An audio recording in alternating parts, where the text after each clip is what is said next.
continue dans la présentation. Maintenant, je vous rappelle, en révisant tout Isaïe et en révisant les psaumes 83, et ce que je vais faire bientôt en rentrant dans le prophète Jérémie, c'est que je touche la guerre des pays d'alentour d'Israël, ce qu'on est en train de voir se dessiner, mais aussi dans le processus la destruction de Babylone. Le jugement de ces nations-là, autrement dit, des psaumes 83, même si dans les psaumes 83, on ne parle pas de Babylone, eh bien, il est clair, à la lumière d'Isaïe, de ce qu'on a vu, et qu'on va voir aussi dans Jérémie, que le jugement de Babylone vient à travers cela. Et c'est que aussi on voit que le jugement de Babylone est collé sur l'enlèvement. Donc, c'est pour cela que je mentionne cela. Et vous allez voir dans Ézéchiel 38-39, qui est la troisième partie, ok, qui touche, si vous voulez, cette guerre qu'on appelle la troisième guerre mondiale, qui est quand même prophétisée dans la Bible, eh bien, la Babylone n'est plus là, elle n'est plus présente. Alors, je me lance dans Jérémie, le prophète Jérémie. On a vu plusieurs prophéties du prophète Isaïe. On a vu le chapitre 13, le chapitre 21, le chapitre 14. On a vu le chapitre 43, 47. Maintenant, on a vu 48 qui était le dernier où on voyait Babylone et nous avons regardé le 49 et 54 dans lequel on voit qu'effectivement Babylone n'est plus et que l'enfant, il y a un enfant qui est né. Mais avant de commencer avec Jérémie, nous allons faire une petite halte dans les psaumes 137 qui sont extraordinaires, ok? Sur les bords des fleuves de Babylone. On nous dit bien des fleuves de Babylone. Eh bien, regardez les ruines de l'ancienne Babylone. Eh bien, effectivement, nous voyons des fleuves ici, dont l'Euphrate, qu'on voit ici, qui est l'Euphrate, et ici, et ce fleuve est le Tigre. Donc, encore une fois, on a une description de fleuve alentour de ce qui fut Babylone à l'époque. Mais de la même manière, la ville de Manhattan est entourée de fleuves, dont le fleuve Hudson. Et là, les Juifs décrivent de Babylone, là, ceux qui nous avaient déportés nous demandaient des chants. Nos oppresseurs nous demandaient de la joie. Chantez-nous quelques-uns des chants de Sion. Et ça dit aussi ceci, Éternel, souviens-toi des Édomites, le jour de la prise de Jérusalem. Il disait, rasez-la jusqu'aux fondations. Les Édomites, je me répète ici, incluent les Palestiniens, entre guillemets, et la Jordanie. La même Jordanie qui aujourd'hui a à l'intérieur d'elle des troupes américaines qui correspondent à des troupes de Babylone. Pourquoi ces deux-là ici sont mis ensemble, la Babylone et les Édomites? Eh bien, au siège de Babylone, dans le temps du roi Nebuchadnezzar, les Édomites ont farouchement participé au tourment du peuple hébreu à l'époque. Et ils vont revenir en disant à Jérusalem, rasez-la au moment où Babylone tient le peuple hébreu encore en joug, en otage. Et voilà ce qui arrive à ce moment-là, à un certain moment. Toi, ville de Babylone, tu seras dévastée. Heureux celui qui te rendra le mal que tu nous as fait. Alors, est-il vrai que maintenant Babylone fait du mal à un moment vraiment épique depuis son histoire? C'est-à-dire que là, je fais référence aux États-Unis, depuis l'établissement des États-Unis en 1776, et bien depuis ce temps-là, ils ont souvent été vraiment farouchement derrière le peuple hébreu. Mais maintenant, est-ce que c'est le cas? Eh bien, la réponse est non, en finançant à coût de milliards de dollars l'Iran et d'autres organismes du Hamas. Comme le Hamas, c'est des organismes qui sont euh, des, euh, des organismes terroristes. Alors, voici ce que je voulais vous montrer dans les psaumes 137. Maintenant, on rentre dans Jérémie, où l'on commence à entendre parler de Babylone au chapitre 20, dans lequel le contexte est la prise de pouvoir de Babylone sur le peuple hébreu. Mais ce qui m'intéresse, c'est d'aller carrément au chapitre 49. Pourquoi 49? Eh bien, vous savez, je vous ai montré Jérémie 50 et 51, destruction de Babylone. Nous l'avons fait, je ne vais pas y revenir. C'est le chapitre juste avant qu'on nous décrive la destruction en détail de Babylone. Alors allons voir ce qu'on y trouve. Là, ici, je demande au Seigneur de m'aider, de me donner la force, de l'intelligence de bien vous présenter ça, parce que c'est un trésor, Jérémie 49. C'est un des versets les plus révélateurs de ce qui se passe, et c'est pour ça que je vous dis que ce que je vous présente maintenant inclut la guerre qu'on est à veille d'assister ici avec tous ces belligérants-là, incluant les États-Unis d'Amérique et leur disparition en quelque part dans le processus. OK? Et c'est donc on parle de la première guerre ainsi que la deuxième partie qui est destruction des États-Unis qui vient tout ensemble et la troisième partie se fera séparément. OK? Alors on débute avec Jérémie 49. Il y a plusieurs prophéties premièrement sur Jérémie. Nous avons sur Ammon, Ammon qui est ou qui correspond aux Ammonites, qui est tout simplement la Cisjordanie ou la West Bank que je vous ai déjà montré sur une carte. Nous avons une prophétie sur Édom, Édom qui est Ésaü, qui est exactement, encore une fois, la Cisjordanie et qui correspond encore à ce qu'on a ici sur les Ammonites. Mais il s'agit de la Cisjordanie avec une partie aussi de la Jordanie. Alors on le voit ici avec Ésaü, ok? On va y revenir. Il y a aussi prophétie sur Damas, que Damas va avoir vraiment des sérieux problèmes. Et aussi sur Kedar et Hatzor.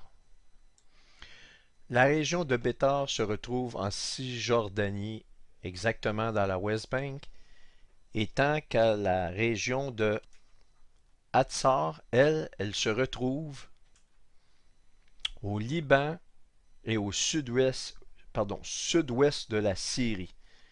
Et donc, on nous renomme encore la Cisjordanie ici, et qui correspond encore à la West Bank, ou les Palestiniens de la West Bank, ok? Donc, plusieurs régions, des fois, englobent d'autres régions, les mêmes régions étant connues sur des noms un peu différents. Mais vous voyez un peu l'idée dans ce que je vous amène ici. Et si on regarde sur une carte, si on regarde dans son ensemble la Syrie et le sud-ouest de la Syrie, c'est bien ce qui est spécifié pour Hatzor, eh bien, nous avons Damas et les hauteurs du Golan. Tout est écrit, les hauteurs du Golan, encore répété dans cette prophétie-là. Je vous cible exactement les endroits au niveau géographique pour que vous compreniez ça dans votre tête, que ça soit clair. Le Liban, vous voyez, est ici et Hatzor est nommé avec Béthar, qui lui est juste au-dessus de Bethléem. Vous voyez Bethléem ici. Alors Béthar se situe exactement dans ce coin-là ici qu'on a. Alors si je rentre Béthar, vous allez voir, Bethléem ici, ça va apparaître dans ce coin-là. Alors je viens de faire apparaître, c'est ici que vous voyez. Et juste en haut ici, proche du mur de l'ouest, ou qu'on appelle le mur des lamentations. Alors tout cela est englobé avec la présence de Babylone. Babylone est encore là. Maintenant, je vous reprends du début, ayant mis chaque acteur à leur place, et vous comprendrez ici que Babylone va être actif au moment où la première partie de cette guerre-là ici va arriver, c'est-à-dire les nations d'alentour. Alors, il aurait fallu, pour que la Babylone soit détruite exactement à l'éclipse, il aurait fallu que cette prophétie-là s'accomplisse avant. Mais vous comprendrez que j'ai pris ça en main il y a à peine 2 mois et j'ai des centaines d'heures de travail là-dedans. C'est impossible à moi de tout déchiffrer d'un coup et avec exactitude, mais vous en ferez ce que vous voulez. Maintenant, je vous montre les choses. Vous avez tous les outils à la maison. Vous pouvez vérifier ce que je vous dis. Me prendre en défaut si ça vous chante. Il n'y a pas de problème. Je le fais pas pour être pris en défaut ou pour paraître comme une personne qui est brillant ou quoi que ce soit. Je le fais pour sonner l'alarme parce que je suis personnellement convaincu qu'il nous reste réellement plus beaucoup de temps. Alors voilà, on commence avec la prophétie sur les Ammonites, qui correspond à la West Bank ou la Cisjordanie, confirmée par Gad. Qui possède Gad? C'est exactement cette région-là, ok? Alors, on y va. Sur les Ammonites, voici ce que dit l'Éternel: Israël n'a-t-il pas de fils? Je vous parlais que les Palestiniens, c'est l'enfant qui doit accoucher avec beaucoup de douleur, qui doit être sorti du ventre de la femme qui est Israël. N'a-t-il pas d'héritier? Pourquoi est-ce Malcolm qui possède Gad et son peuple qui habite ces villes?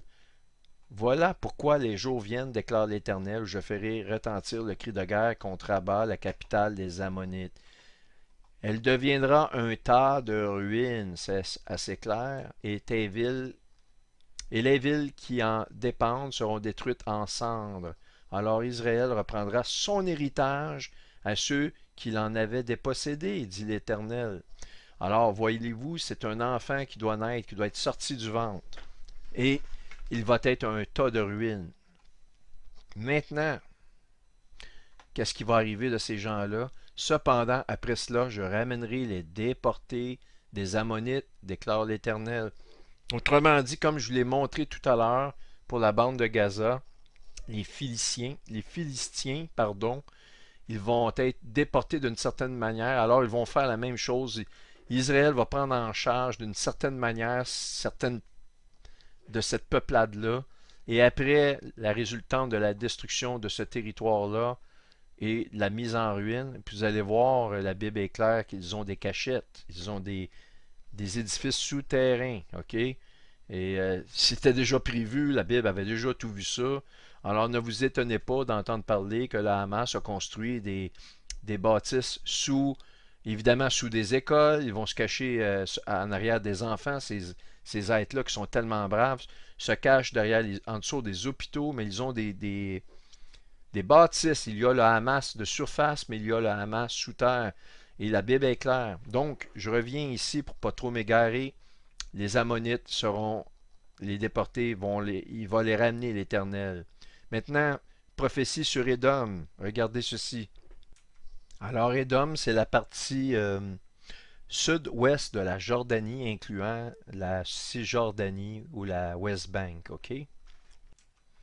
Alors, la partie sud-ouest de la Jordanie, c'est encore une fois très stratégique, car l'Arabie saoudite, comme je l'ai montré, pour s'amasser, pour aller en Israël, vont devoir passer par ce point-là ici qu'on voit, qui correspond au sud-ouest de la Jordanie. Alors, je reviens à ma à Jérémie 49. Fuyez, tournez le dos, allez vous réfugier dans les profondeurs, habitants de dedans. C'est assez clair, dans les profondeurs, ils ont des abris souterrains. Ça veut dire qu'Israël va rentrer, va raser le dessus, puis va maintenant faire des opérations à l'intérieur. En effet, je fais venir le malheur sur Ésaü. Ésaü, c'est toujours Édom. Encore une fois, c'est les Palestiniens, la Palestine en guillemets, ok? C'est le moment de mon intervention contre lui. Si les vendangeurs viennent chez toi, laisseront-ils de quoi grappiller? On nous parle que la colère de la coupe de vin de la colère de Dieu est pleine. On nous parle de fossés venir vendanger dans la fin des temps, ok? Si des voleurs viennent de nuit, ne détruiront-ils pas tout ce qu'ils peuvent? Mais c'est quoi? C'est moi-même qui dépouille Ésaü et qui met ses cachettes à découvert. Des cachettes, eh oui. Apparemment que sous l'hôpital qui a été détruit, eh bien, se cachent les hauts dirigeants du Hamas. Lorsque ça tourne mal, ils vont se cacher derrière des gens qui sont malades dans des lits d'hôpitaux, derrière des écoliers, des enfants. C'est comme ça qu'il procède, OK? Il ne pourra plus se mettre à l'abri. Sa lignée, ses frères et ses voisins seront dévastés. Il n'existera plus. On sait qu'il va y avoir des peuplades qui vont être déportées. Je l'ai montré qu'ils vont être pris en charge quand même à travers le processus, mais ni plus ni moins, ce territoire-là, le Hamas, va être complètement anéanti.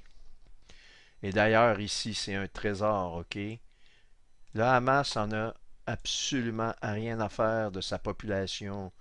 Abandonne donc tes orphelins, les orphelins, parce qu'il y en a qui meurent, se retrouvent plus de parents, plus d'amis, plus d'enfants.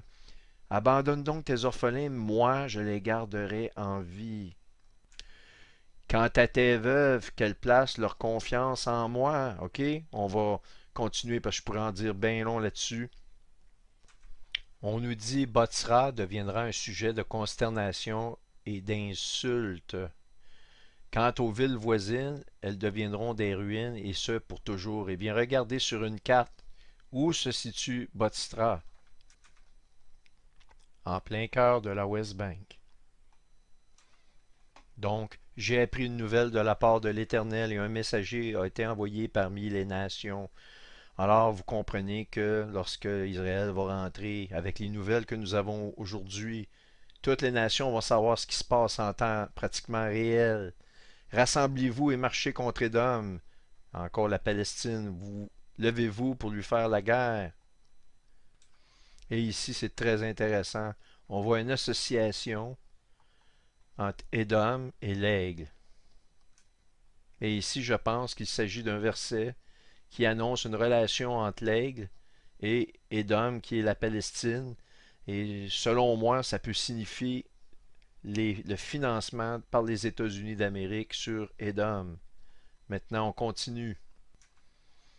Ah oui, parce qu'on dit tu places ton nid aussi haut que celui de l'aigle. Il y a une association entre les deux ici. Alors on continue. Ce sera comme lors de la catastrophe qui a frappé Sodome et Gomorrhe ainsi que les villes voisines, dit l'Éternel. Alors que s'est-il passé à Sodome et Gomorrhe? Lot est sorti de la ville avant qu'elle soit complètement rasée. Alors, allons-nous sortir à ce moment-là, en quelque part, allons-nous être enlevés au moment où ils vont vraiment rentrer à l'intérieur, qu'Israël va commencer à rentrer à l'intérieur? Euh, Selon ce que je peux lire, les chances sont énormes. Et regardez ceci, verset 19. Voici que, pareil à un lion, il monte des rives luxuriantes du Jourdain pour s'attaquer à un domaine solide. J'agirai en un clin d'œil. Maintenant, regardons verset 19. Est-ce que c'est réellement un clin d'œil? Je vais dans la Strong en anglais parce que vous le savez, je préfère ça. Verset 19. I will suddenly, qui veut dire rapidement. Mais pour une fois, la Bible en français a une meilleure traduction. Regardons la signification dans la Strong, qui est la référence 7280 pour rapidement, suddenly, ok? Nous avons, oui, c'est rapidement, mais comme twinkling. Twinkling, ça veut dire un clignement d'œil. On nous confirme que c'est rapide comme le clignement d'un œil. To wink. OK? Incroyable. Et à quel endroit on nous parle qu'un événement va se passer en un clin d'œil et c'est bien, c'est au moment de l'enlèvement. Vous en faites ce que vous voulez, mais la comparaison est incroyable. Donc, en un clin d'œil, il va faire déguerpir Édom. Alors, lorsqu'on verra des opérations majeures se faire, alors on peut espérer être enlevé. La réponse est oui. Est-ce que ça va être ça exactement? Non. Mais sachez que ça ne tardera plus maintenant. Je vous le dis parce que je ne veux pas me faire dire lorsqu'ils vont rentrer. Ah, ils sont rentrés, n'a pas été enlevé, etc. Est-ce que je peux savoir en tant qu'homme que je suis avec exactitude le moment de l'enlèvement? La réponse est non. Mais nous sommes vraiment dans le moment là. Maintenant, est-ce que les États-Unis et l'aigle, qui avaient une relation d'une façon ici, comme s'ils ont une alliance ensemble, comme si l'aigle a... Tu as placé ton nid aussi haut que celui de l'aigle, donc il y a quelque part, il y a comme ils ont eu des relations ensemble qui semblent être positifs. Ils ont eu quelque chose ensemble. Et ici, pourtant, on voit l'aigle réapparaître et on nous dit ceci au verset 22. Voici que, pareil à l'aigle, il monte, il plane, il déploie ses ailes sur Botsra. Alors, l'aigle déploie ses ailes sur Botsra et je viens de vous montrer Botsra est dans le cœur de la Cisjordanie ou du West Bank en de la fameuse, entre guillemets, Palestine. Ferme les guillemets. Et on nous dit qu'Édom, elle est pareille à celui d'une femme prête à accoucher. Pendant le processus, la femme n'a pas encore accouché. C'est à la fin de cette opération-là que Babylone n'est plus là, qu'on voit que l'enfant est né. L'enfant est né, vous pourrez voir vous-même dans la Bible, à partir du chapitre 52 en montant dans Isaïe, dans Jérémie, on nous parle de la naissance d'un enfant, que l'enfant est déjà né. Avant, on nous parle de la comme une femme enceinte tout le temps à la présence, lorsqu'on a la présence de Babylone, ok? Et l'enfant qui naît est réellement, à mon avis, la présence du bébé à l'intérieur de la femme qui est la bande de Gaza et la West Bank, la Cisjordanie. Il faut que Israël sorte l'enfant du ventre de la femme qui est le pays d'Israël. Maintenant, prophétie sur Damas. Vous le savez, je ne vais pas passer très longtemps. On sait que Damas est peut-être à 75% détruite maintenant, mais il faut qu'elle soit au complet. Mais Damas, Saphèse, elle se tourne pour prendre la fuite et elle est saisie de panique. Damas, je l'ai nommé, le sud de la Syrie, fait partie des psaumes 83, les pays d'alentour. On est toujours dans les pays d'alentour maintenant, ok? L'angoisse et les douleurs s'emparent d'elle comme pour une femme prête à accoucher. Elle va accoucher lorsque Damas va être rasé comme l'enfant ici. Maintenant, là, c'est réellement important que vous ouvriez vos esprits à comprendre ce que je vais vous montrer là. Prophétie sur Kedar et Hatzar. J'en ai parlé tout à l'heure et je le répète. Kedar, on l'a vu, c'est en plein cœur de la West Bank. Et Hatzar correspond au sud de la Syrie et le Liban. Je vous ai tout montré ça. Alors, ceci étant revenu à votre esprit, regardez ceci. Sur Kedar et les royaumes de Hatzar auxquels Nebuchadnezzar, roi de Babylone, infligea une défaite. Alors, ce qu'il fut dans les anciens temps va arriver maintenant. Qui est la Babylone aujourd'hui? Ce sont les États-Unis. Alors, ce que je vous dis, euh, selon toute vraisemblance, les États-Unis vont attaquer, vont participer à l'opération à l'intérieur de la West Bank et ça peut se confirmer par le fait qu'ils sont déjà présents à l'intérieur de la Cisjordanie et en Jordanie dans des bases militaires dans lesquelles il y a la présence américaine. Déjà au moment où on se parle, il y a des avions prêts à décoller à l'intérieur de ces territoires-là. Et l'armée américaine est présente maintenant en Israël, ok? Ils sont déjà là.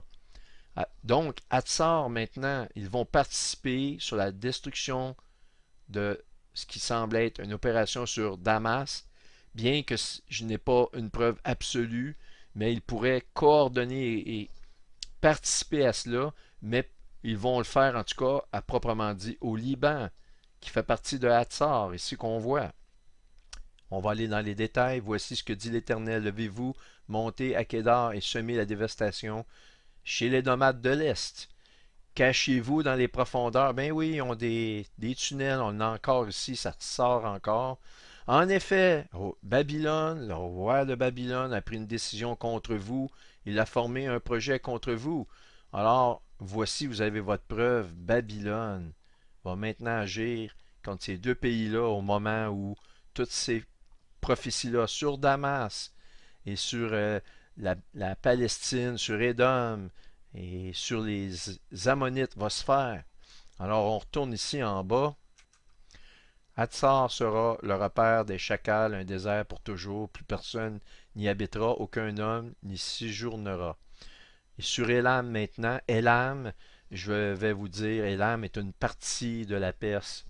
Ce qui explique, à mon avis, qu'il va y avoir une partie de l'Iran qui va être attaqué pendant ces deux premières moitiés, en fait pas deux premières moitiés, mais deux premières parties de la Grande Guerre, que je vous remonte ici à l'écran, que vous voyez ici, qui inclut les pays d'alentour d'Israël que je suis en train de vous montrer et la Babylone, ok? Et donc, Elam correspond à cette partie-là de l'Iran qui va être affectée par cette guerre-là que je viens de vous montrer des pays d'alentour. Mais ça va expliquer, je vais vous expliquer pourquoi que la Perse est parmi les nations qui viennent par après dans Ézéchiel 38 et 39, dans lesquels la tête de cette coalition-là est la Russie.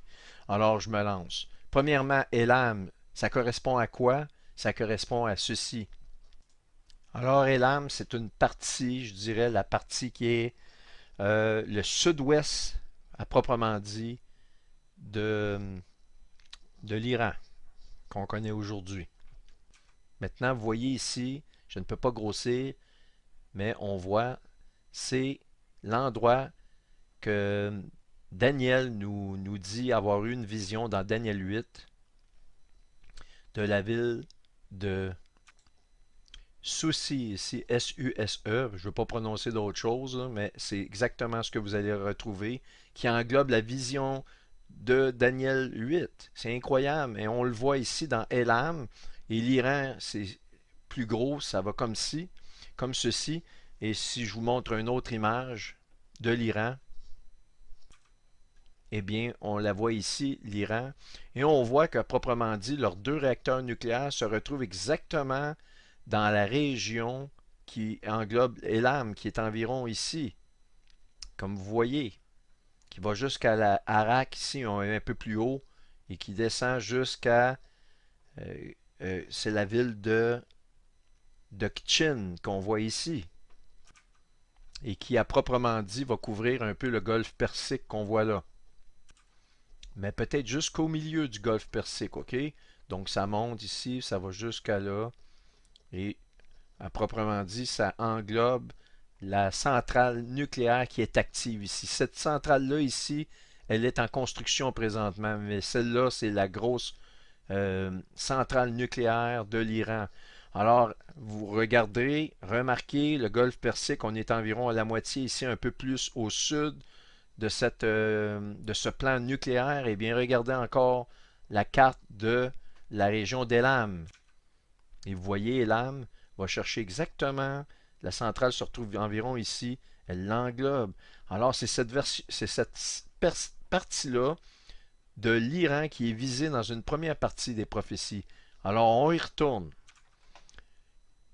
Connaissant maintenant l'endroit précis dans lequel Elam se retrouve dans l'Iran, eh bien, regardez ceci.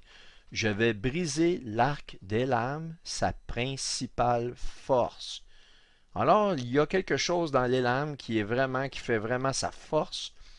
Et qu'est-ce qui va résulter de ça? Eh bien, je ferai venir sur Elam quatre, quatre vents venant des quatre coins du ciel et je les disperserai à tous ces vents. Il n'y aura pas une nation qui ne voit l'arrivée des réfugiés d'Elam. Alors, qu'est-ce qui se passe si les Américains, pour ne nommer qu'eux, viennent faire exploser cette centrale-là, qui est une centrale stratégique pour l'énergie en Iran et pour sa mobilisation? Eh bien, nous avons des retombées radioactives. Qu'est-ce que les personnes alentour de cette retombée radioactive-là vont faire? Eh bien, ils vont fuir à tout vent. Ils vont fuir le pays, ils vont traverser, vont tenter de traverser les frontières. On voit qu'il y a plusieurs pays comme l'Irak, pas loin de là. Il y a l'Arabie Saoudite. Écoutez, il y a plusieurs pays. Ils peuvent arriver par bateau au Qatar. Ils vont fuir les retombées radioactives. OK? Eh bien, on nous parle qu'il va arriver, que les nations vont savoir aussi par les nouvelles qu'il va y avoir des réfugiés qui vont venir de partout. Ils vont fuir l'endroit. Maintenant, on va revenir à briser l'arc des lames, sa principale force.